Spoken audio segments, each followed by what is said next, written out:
오늘 이 새벽에도 하나님 말씀의 은혜가 우리 성도님들 가운데 함께 하시기를 간절히 바랍니다. 요한복음 12장 12절에 19절 오늘 본문은 예수님의 예루살렘 입성 장면이 나오는 것을 볼 수 있습니다. 나사로 사건 이후에 이것은 명절에 있었다 이렇게 이야기를 하는데, 여기서 명절은 유월절을 말합니다. 이 유월절 명절에 예수님이 예루살렘 성에 입성하게 됩니다. 그런데 이미 예루살렘 성에 입성하게 될 때에 나사로로 인해서 죽은 나사로를 살리신 일 때문에, 그리고 또 많은 그 외에도 다른 기적들 때문에 알려졌지만, 나사로를 특별히 죽은 자 가운데 살리신 이 기적은 특별히 큰 기적으로 여겨졌기 때문에 사람들에게 많이 알려졌고 칭송을 받고 있던 그런 때였습니다. 그래서 예수님을 환영합니다. 온 무리들이 예수님을 맞이하는 환영의 표시로 뭘 흔들었다 기록이 되어 있습니까? 종려나무 가지를 흔들면서 예수님을 환영했다 이렇게 이야기합니다. 이 예수님을 환영했다라는 것은 메시아를 통해서 이루어질 영적 민족적 구원과 승리를 확신하는 강력한 상징물로서 종려나무 가지를 흔들면서 그렇게 예수님을 환영했습니다. 호산나, 이제 우리를 구원하시옵소서, 이렇게 외치면서 예수님을 환영했던 겁니다.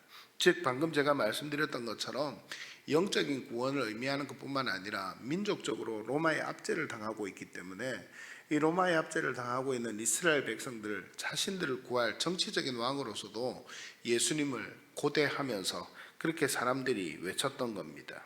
그런데 예수님의 반응을 한번 보십시오. 예수님은 13절 말씀 이후에 14절에 예수님의 반응이 나옵니다. 예수님 뭐를 어떻게 하시는지 한번 보십시오. 예수는 한 어린 나귀를 보고 타시니, 이렇게 기록되어 있습니다. 13절에 막 사람들이 환호합니다. 그런데 예수님은요, 그렇게 종려나무 가지를 흔들고 종려나무 가지를 흔들면서 우리 왕이여 구원하시옵소서, 우리를 이제 모든 이 속박과 이런 삶에서 구원하셔서 우리와 함께 하시옵소서, 우리의 이스라엘 왕이 되시옵소서, 이렇게 찬송하고 있는데 예수님은 그 군중들을 보지 않았던 것 같습니다. 예수님이 보았던 것은 뭘 보았다고 기록이 되어 있습니까? 한 어린 나귀를 보았다 이렇게 기록합니다. 그리고서는 예수님이 어떻게 합니까? 15절 말씀에 보면 나귀 새끼를 타고 이제 입성하는 것을 15절 16절 말씀을 통해서 우리는 볼 수 있습니다. 이 어린 나귀는 뭘 상징하는 것으로 알려져 있습니까? 사람들의 환호하는 대조적으로 예수님은 겸손하게 그리고 평화를 이루기 위해서 이 땅에 오신 존재임을 그렇게 다시 한번 내세우면서 스가랴 9장 9절에 예언된 대로 그 말씀을 성취하기 위해서 예수님은 그렇게 행했다라고 기록이 되어 있는 것입니다. 오늘 이 예수님의 말씀은, 그리고 예수님의 행동은 우리 삶에, 우리 그리스도인들의 삶에 적잖은 도전을 던져다 줍니다. 무슨 도전입니까?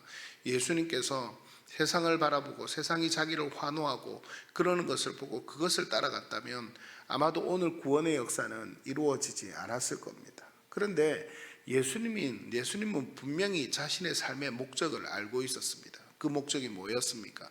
하나님 말씀의 뜻을 이루는 것이었습니다. 하나님의 말씀대로 살고 하나님의 말씀을 이 땅 가운데 이루시는 것이 바로 예수님 삶의 목적이었습니다.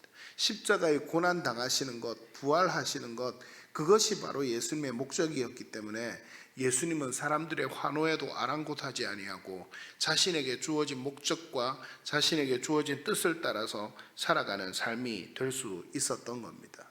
오늘 우리의 삶 가운데도 우리가 주변의 환경에 의해서 우리의 삶이 결정되거나 우리 주변의 환경에 의해서 우리의 삶에 어떤 향방이 결정된다면 그것만큼 불안한, 그것만큼 또 불행한 그런 인생이 없을 것입니다. 하나님의 말씀이 우리의 삶을 움직일 수 있어야 합니다. 하나님의 말씀대로 오늘 우리가 살아가는 그런 은혜가 있어야만 합니다. 말씀이 있는데도 말씀이 따로, 내 삶은 따로가 아니라 말씀에 내 삶의 포커스를 맞추고 그 말씀을 따라 하루하루 살아가며 우리 인생의 목적을 하나님 앞에 드리게 될 때에 진정 하나님께서 기뻐하시는 겸손과 평화가 바로 우리의 삶을 통해서도 이루어진 역사가 일어나게 될 것입니다. 아무쪼록 그런 은혜의 자리에 우리 성도님들 함께 서는 은혜가 있었으면 좋겠습니다.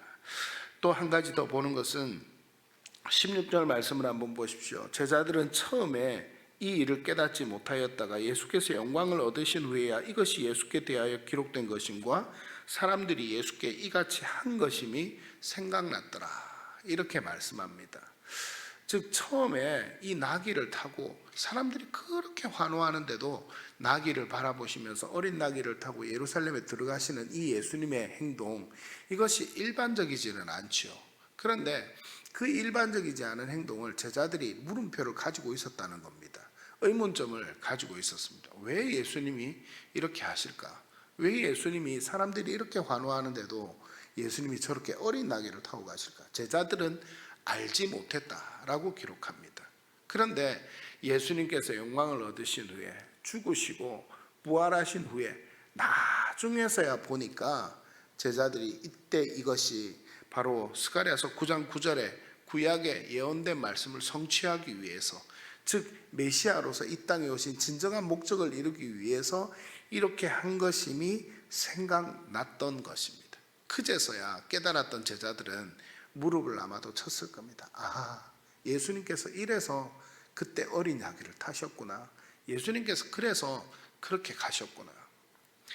우리 삶에도 당장 이해되지 않아도 때가 되면 은혜가 되는 것을 많이 겪으신 우리 성도님들이 계시리라 믿습니다.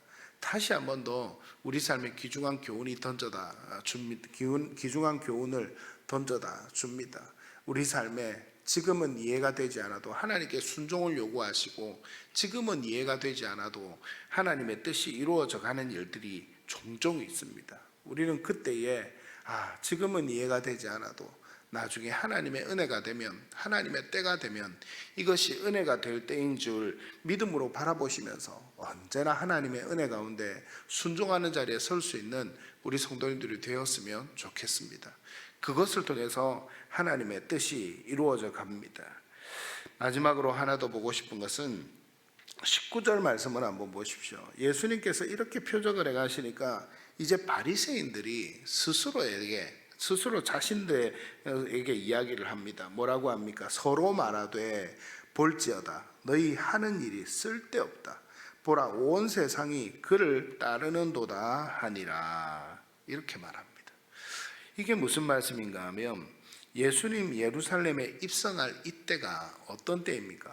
예수님을 이제 사회적으로 나온, 예수님이 제자들을 거느리시면서 데리고 다니시면서 가르치기도 하시고 기적도 행하시니 바리새인들과 사두개인과 제사장들이 예수님을 이제 잡고자 이제 책할 거리를 찾고자 그렇게 노력할 때가 바로 이때였습니다.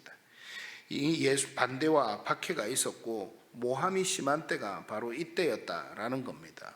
그런데 예수님이 이렇게 환대를 받고 이렇게 사람들의 칭송을 받고 예수님께서 그렇게 들어가는 모습을 보니, 예루살렘에 입성하는 모습을 보니 바리새인들이 서로에게 말하되 우리 행동이 진짜 의미가 있나?